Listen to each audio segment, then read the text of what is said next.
Olá, seja bem-vindo ao canal Alice no País da Gramática. Hoje iremos abordar um tema de grande importância. Vamos falar sobre os deslizes gramaticais que ninguém deveria cometer.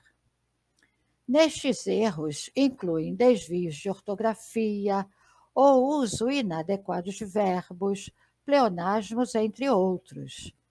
Os erros gramaticais podem causar constrangimento para aquele que os comete, seja em uma redação escolar ou em um ambiente de trabalho. Portanto, preste bastante atenção nesta videoaula, para que você não se engane na fala e na escrita das palavras e expressões a seguir. Esta é a primeira dúvida. Quando usar menos e menos? Atenção, use sempre menos, nunca menos. O advérbio de intensidade menos é invariável, ou seja, ele não se flexiona em gênero, masculino e feminino, ou em número, singular e plural. Veja, fiz menos atividades que você. Há menos pessoas hoje do que ontem. A mãe sempre foi menos paciente que a filha. E ainda falando sobre esta dúvida, vamos ver que a palavra menos deve ser utilizada para indicar alguém ou alguma coisa em menor número, em menor quantidade ou numa posição inferior. Vamos ver alguns casos: menos pão, menos livros, menos água, menos cadeiras, menos coisas, menos gente, menos pessoas ou menos importante. E aqui temos mais uma dúvida frequente: perca ou perda? Qual é a diferença? Vamos ver que perca é a forma verbal no presente do subjuntivo ou do imperativo de perder. Exemplo: não perca tempo. Com essa dieta, você talvez perca alguns quilos. Veja que aí estamos tratando de verbo. O verbo perder, no presente do subjuntivo, faz que eu perca, que tu percas, que ele perca, que nós percamos, que vós percais, que eles percam. Então, não se esqueça dessa dica. Perca está ligado a verbo e é fácil conjugar. Já perda é um substantivo, que significa se privar, perder alguém ou algo que se tinha. Vamos ver os exemplos. Ana teve uma perda muito triste na família. Substantivo. Me desculpe, mas ir ao jogo será perda de tempo. Substantivo também, a palavra perda. Então, a grande diferença entre essas duas palavras é que perca é verbo e eu posso conjugar. Que eu perca, que tu percas, não é isso? E perda é um substantivo. Eu não posso conjugar, não é verbo. E agora, nada a ver ou nada a ver? A expressão nada a ver não existe, tanto que eu coloquei aí um X em vermelho, chamando atenção. Nunca fale nem escreva nada a ver. Essa expressão não existe na forma padrão de nossa língua. Em seu lugar, você deve empregar a expressão nada a ver. Vejamos os exemplos. O que você escreveu não tem nada a ver com a proposta da redação. Outro exemplo: nada a ver com o clima atual. Acho que a chuva pegou todos de surpresa. E agora, quando usar este e quando usar esse? Vou te fazer uma pergunta. Qual frase você considera correta? Alguém leu este relatório que está na minha mão? Ou esse relatório que está na minha mão? Este ou esse? O correto, segundo a nossa tradição gramatical, é este. Este relatório que está na minha mão. Por quê? porque o pronome este deve ser usado para indicar algo que está próximo da pessoa que fala. Note aí que na frase, o relatório está nas mãos da pessoa que fala. Logo, está mais próximo dele, com ele. Mas, se o relatório estivesse perto da pessoa que ouve a frase, deveríamos dizer assim: esse relatório que está na sua mão. Ficou fácil, não é mesmo?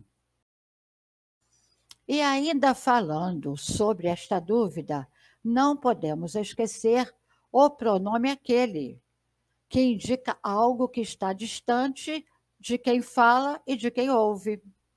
Por exemplo, você leu aquele relatório que está na mesa do chefe?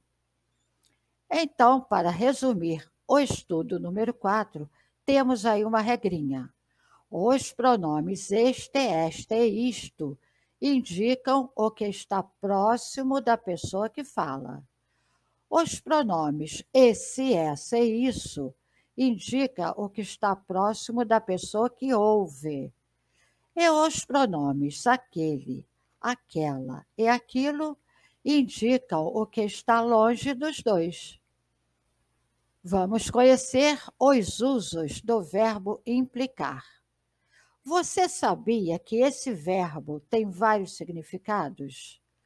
Vamos ver então. Por exemplo, no primeiro caso, implicar com o sentido de hostilizar, com o sentido de debochar, desdenhar. Veja o exemplo. Desde a primeira vez que a viu, Leandro implicou com Lara gratuitamente. Observe aí que, nesse caso, implicar está sendo usado com sentido de deboche. Leandro hostilizava a menina. Mais um caso do verbo implicar. Implicar tem o sentido de fazer, supor, dar a entender. Nesse caso, vamos ver o exemplo. O histórico da carreira daquele cientista implica um grande conhecimento do assunto. Outra forma que poderíamos dizer: o histórico da carreira do cientista supõe que ele tenha um grande conhecimento do assunto. Ou ainda poderíamos dizer assim: o histórico da carreira daquele cientista dá a entender que ele tenha um grande conhecimento do assunto. Observou que interessante? Implicar aí com o sentido de dar a entender, de supor. Seguindo para mais 2 exemplos do uso da palavra implicar. Implicar com o sentido de trazer uma consequência. Veja aí o exemplo. A desobediência às normas de trânsito implicou a suspensão da carteira de habilitação do condutor do veículo. Então, vou te fazer outra pergunta. Qual foi a consequência da carteira de habilitação deste motorista ter sido suspensa? Em que implicou a suspensão da carteira dele? Você observou que eu fiz 2 perguntas com o mesmo significado? Resposta a essas 2 perguntas. O que implicou, o que ocasionou. A consequência foi ele ter desobedecido às regras de trânsito. É interessante, porque aí está o uso de implicar, significando gerar uma consequência. E vamos ver mais um exemplo da palavra implicar. Nesse caso, é fazer com que algo se torne necessário, requerer. Vamos ver o exemplo? Esse trabalho implica a sua participação. Poderíamos dizer assim: esse trabalho requer a sua participação.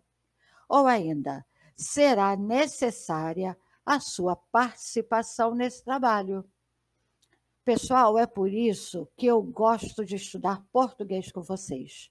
A nossa língua é muito rica, é interessante, não é mesmo? Seguindo, vamos à palavra privilégio ou privilégio. Essa dúvida eu já corrigi bastante em provas e acho que sempre vou repetir, porque eu ouço a pessoa falar privilégio até hoje na televisão. Um jornalista mais difícil, mas já ouvi artistas, cantores, sem querer errar, mas por desconhecer a língua. Então vai ficar essa dica para vocês. Nunca use privilégio. A forma correta é privilégio. Privilégio refere-se a uma vantagem ou direito concedido a apenas algumas pessoas. Vamos ver 2 exemplos. O acesso a uma boa educação é um privilégio, mas deveria ser um direito de todos. Você nem reconhece os privilégios que tem. Então, pessoal, nunca use privilégio. Vamos ver agora, despercebido ou desapercebido. A diferença de sentido entre despercebido e desapercebido? Vamos ver. Despercebido significa não ser notado, não ser visto. Veja, o erro da soma passou despercebido pelo professor de matemática. O que aconteceu aí? O professor não notou, não percebeu o erro na soma. Já desapercebido significa despreparado, desprevenido. Veja aí o exemplo. Veio desapercebido para a aula de desenho. Não trouxe régua, nem trouxe compasso e transferidor. Poderíamos dizer assim: o aluno foi desprevenido, foi despreparado para a aula. Ficou clara a diferença entre as duas palavras? Muito bem. Seguindo, vamos saber como usar esta palavra em seus textos e na fala. A grande maioria ou a maioria? Aí estamos falando de redundância. É redundância usar a expressão a grande maioria.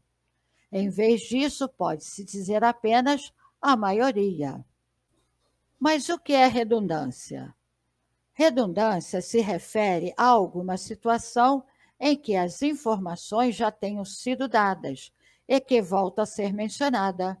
Quando falamos, por exemplo, a maioria, já estamos falando de um grande número de pessoas, no caso, alunos.